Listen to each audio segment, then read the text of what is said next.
Esther 2 from the Net Bible. Esther becomes queen in Vashti's place. When these things had been accomplished, and the rage of King Ahasuerus had diminished, he remembered Vashti and what she had done and what had been decided against her.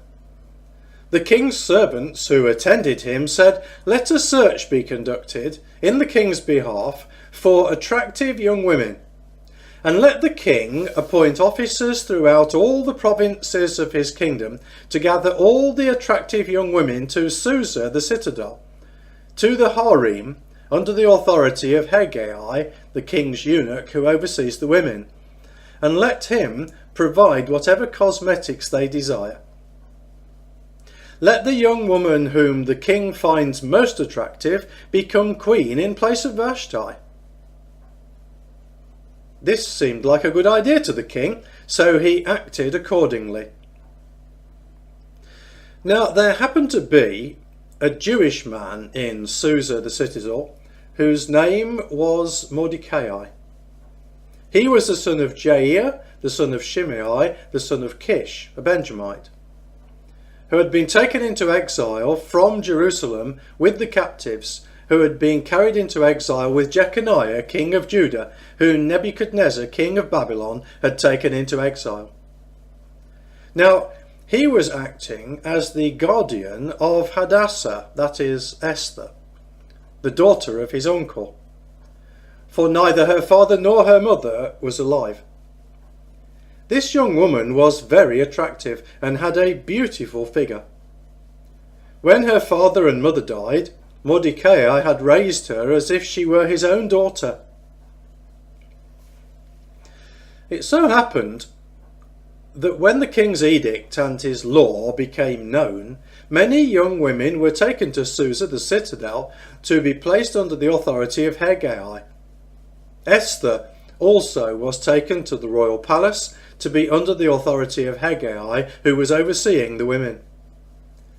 This young woman pleased him, and she found favour with him. He quickly provided her with her cosmetics and her rations. He also provided her with the 7 specially chosen young women who were from the palace.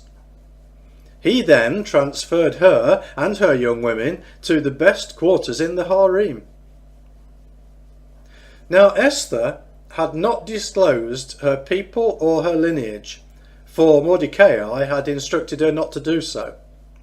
And day after day Mordecai used to walk back and forth in front of the court of the harem in order to learn how Esther was doing and what might happen to her. At the end of the 12 months that were required for the women, when the turn of each young woman arrived to go to King Ahasuerus, for in this way they had to fulfill their time of cosmetic treatment, 6 months with oil of myrrh and 6 months with perfume and various ointments used by women, the woman would go to the king in the following way. Whatever she asked for would be provided for her to take with her from the harem to the royal palace. In the evening she went, and in the morning she returned to a separate part of the harem, to the authority of Shashgaz, the king's eunuch, who was overseeing the concubines. She would not go back to the king unless the king was pleased with her and she was requested by name.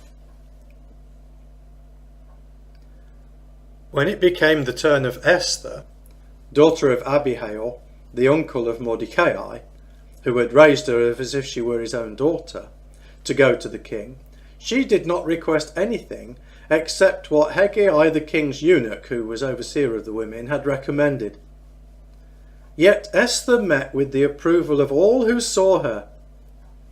Then Esther was taken to King Ahasuerus at his royal residence in the 10th month, that is the month of Tebeth, in the 7th year of his reign.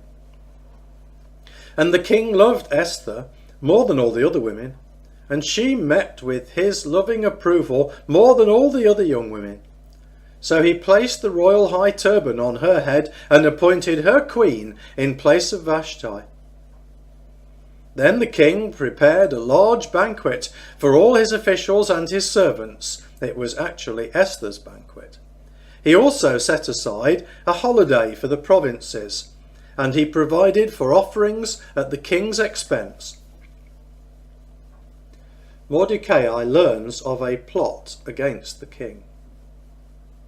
Now when the young women were being gathered again, Mordecai was sitting at the king's gate.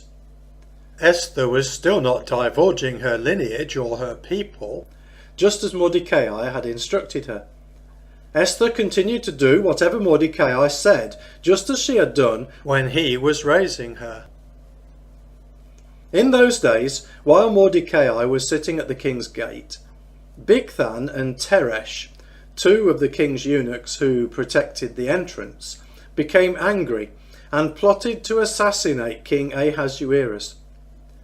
When Mordecai learned of the conspiracy, he informed Queen Esther, and Esther told the king on Mordecai's behalf.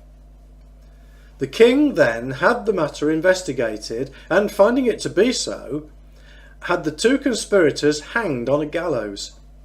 It was then recorded in the Daily Chronicles in the king's presence.